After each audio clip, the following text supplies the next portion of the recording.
Hello interwebs and welcome to my channel. So I wanted to do a quick discussion on how I think Star Trek Picard is doing a wonderful job deconstructing the Star Trek franchise. Now I'm probably going to do a bigger essay video format on this once Star Trek Picard ends at some point and sort of do a post-mortem on how this whole series as a whole deconstructs Star Trek, or at least the first season does.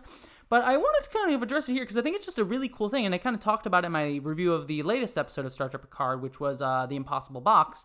And the way that I want to discuss this is through the character of Picard and how a lot of these series seems to be judging Picard on the fact that he influenced people's lives and then kind of, washed his hands of stuff and left and sort of went on his own way and sort of never checked in on anybody to see if anyone was doing badly or doing well or doing good or how anyone had progressed. Now, for example, probably one of the bigger prominent examples of this is with the character of Raffi. Picard worked with Raffi, and then, he retired from Starfleet and basically washed his hands of the whole Romulan situation, and then he never checked in on Raffi again for years and years, and then only ever came back to her when she was useful to him. And we see during that time, she, lost contact with her family, lost her relationship with her child. She became addicted to drugs and alcohol. So that's sort of a big example of that. And we also sort of see it in different relationships as well, like with Elnor.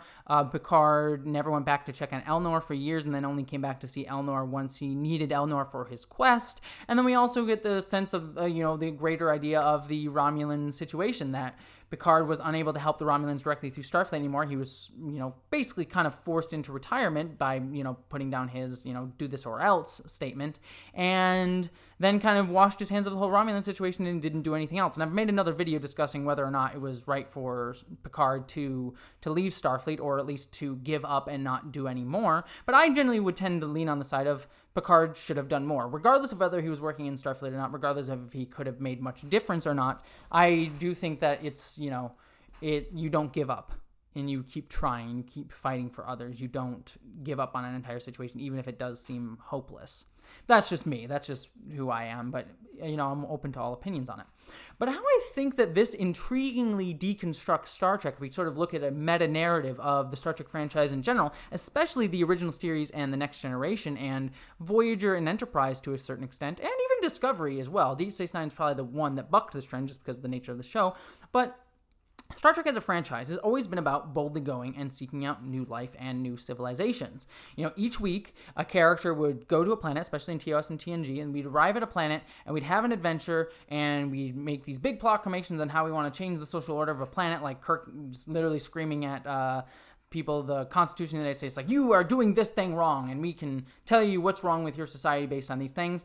Look at these 3 words written larger than the rest, with a special pride never written before or since. Tall words, proudly saying, "We the people." That what you call id plebnista was not written for the chiefs or the kings or the warriors or the rich or the powerful, but for all the people. They sort of give them that information and then jet off to another planet. And very rarely would we ever come back to that planet again. Every once in a while we would, here and there. But generally, we'd probably never come back to that planet or that situation ever again. That's kind of what Picard did in his career as a Starfleet officer in The Next Generation, and what he kind of did with his friendships as well. He showed up, did what he needed to do, said what he needed to say with Raffi and with Elnor, and then once he no longer could make it make sense in his day-to-day life, he kind of just washed his hands of it. And it's this idea that we don't follow up. We don't stick around to see the impact of our work. We just sort of come in, moralize, make a big proclamation, and then don't actually see the day-to-day implications of our actions on people, or the fact, or give much help to certain people. Now, I'm not talking about this in a political sense, though there are certainly elements of that in a lot of modern day politics, of basically saying yeah, change this thing, and then we sort of get up and leave and don't do anything to help the people beyond that, and sort of just make our moral judgments on them. The United States government does that a lot, but other governments as well in Western culture. But, I'm not necessarily getting into the weeds on that. If I'm going to get into the weeds on that at some point, I will do a whole video on the politics of Star Trek Picard, which I actually very much want to do. I'm very excited to do that. That's very much something I definitely wish to do and probably will do. But in terms of the deconstructing of the franchise, Picard is asking us to, the show, Picard, is asking us to sort of look at different series of Star Trek and ask, was it the right thing to do to just abandon these people? And I find it interesting that modern Star Trek is really asking that question, particularly in Star Trek Picard, and then also in a weird way through the upcoming Star Trek Lower Decks show, the animated series. The animated series Star Trek Lower Decks is going to focus on a starship crew that focuses on second contact, which is a, funny idea on its face. I mean, the show is going to be a comedy, but just think about that conceptually. It's a ship that is going to planets that have already had first contact. The main ship at the Enterprise has shown up, done first contact, and then they've jetted off to another adventure. And then this ship shows up and actually does the hard work of beginning relationships with these people, like actually building long-term connective tissue with these different civilizations that we've come across. Star Trek as a franchise, I think, is very much now focusing on the longer impact. Star Trek was always a series that was very much mired in, we can show up, moralize, have our little morality tale, morality fable, and then move on to the next one. And that's what the show was about. And there's nothing wrong with that. I love the morality tale format. I mean, it's not like there's actually any civilizations that were affecting by, leaving the planet in the story. It's just sort of a, it's just a vehicle for telling morality tales. But as Star Trek has grown, become a bigger franchise, and focused on sort of like the actual universe and world that it's set in, these questions start to come up and ask, what does that mean? And also in the real world, again, not to put too much of a political heaviness on it, but we've started to analyze more as a culture our impact on other people, other places, other things, starting to become more self-critical in a very open and honest way. Like Star Trek, the original series, and Next Generation were critical of our society today, but it was doing it through a metaphor because it was sort of commenting on society, but in a way that, we could kind of take our prejudices out of it. Whereas very much Picard and different series in modern Trek, and a lot of shows that have gone on today, are very much like directly asking us to confront our biases, our problems, and directly targeting that.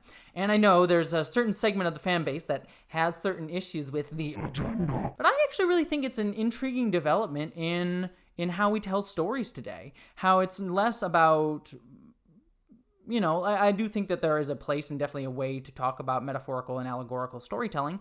And I don't think that Star Trek Picard is not allegorical. It definitely is. There's no directly one-to-one, we can talk about certain issues within Star Trek Picard, but I don't think there's like a direct, this stands directly for Brexit or, the Trump administration. But there are certain elements and ideas that are in there. But I do think it is asking us to be more critical of ourselves. Like, it's not asking Picard to come in and judge another civilization. It's us as the viewer judging Picard and other characters judging Picard. So it's asking us to look at characters and things that we once loved and analyze and critique them. Just like we in our modern day are looking at things that we once loved and held with reverence. Like, as a United States citizen, I was taught to love the United States as a little kid. And now I have a much more critical opinion of it as a whole. And I do love my country in many respects, but there are things I'm very, very critical of. And so I'm much more aware of how to directly talk about how I have certain issues with the United States. Star Trek is asking us to do that as well. It's asking us to take a look at our heroes, take a look at how this franchise worked, take a look at Picard, take a look at how Star Trek as a franchise worked, and ask us to be critical of it, and ask us to think about it, and ask us to think about what it means. And I know for some people that's a problem. Star Trek for them is like all about the utopia. It's all about, seeing the future that we as humans can aspire to. And I do think that Star Trek still shows us a universe worth aspiring to and a people worth aspiring to. But for me, and I tweeted this out a few days ago, but Star Trek has never been about, for me, the utopia. Not necessarily. The utopia part of it is important. But Star Trek for me is all about the fact that no matter what, humanity always strives for that utopia. We always strive to be better. And as Data says in one episode, it's not the being better that matters. The effort yields its own rewards. Even if we'll never reach our ultimate goal, the effort is what makes us human. It's what makes us better. I don't particularly believe that utopia is ever possible.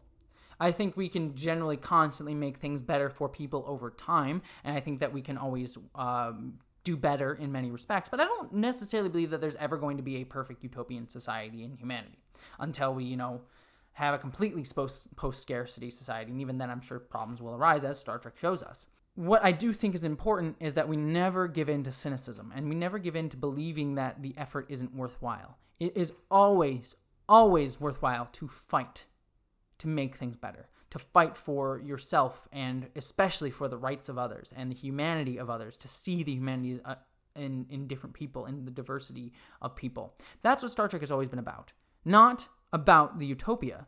Because if you watch the original series, it was never really about like Kirk and everyone being like, yeah, we're always great. Next Generation had a little bit more of that, like, yeah, the Federation is wonderful. But, you know, Kirk, Spock, McCoy, Uhura, the whole original crew, were never always about, like, we're the best. It was just a thing taken for granted. But then the actual conceit of the show was discussing actual issues today and discussing how we can be better and always pushing us to be better. And I think that's what Picard is doing in its own way. It's just asking us to do it in a much more self-reflexive way, as opposed to a much more completely allegorical way. But I'd love to hear what all of you have to say on that. Do you think I'm right? Do you think Star Trek Picard is wonderfully deconstructing the Star Trek franchise? Do you think it's horribly deconstructing the Star Trek franchise? Let me know in the comments below. And don't forget to subscribe to this channel for more discussions like this on Star Trek and other geek topics and other franchises as well. And if you want to help make these videos even better, don't forget to give to my Patreon page or my PayPal. Every little bit helps me fulfill my dream of possibly doing this full-time one day. But regardless of if you give to my Patreon, PayPal, or if you subscribe, I'm just glad that you stopped by for a little bit and had a discussion. And I hope that you, as always, live long and prosper. And special thanks to my commander level and above Patreons: Eli Berg-Moss, Stephen Schuthart, Boyd and Marybeth Earl, Michael McGee, Lal Lindley, Wellington Marcus, Inar Sigurdsson, Marika Kwiechin, Munir Amlani, Mari Nekar, and Polly Mina.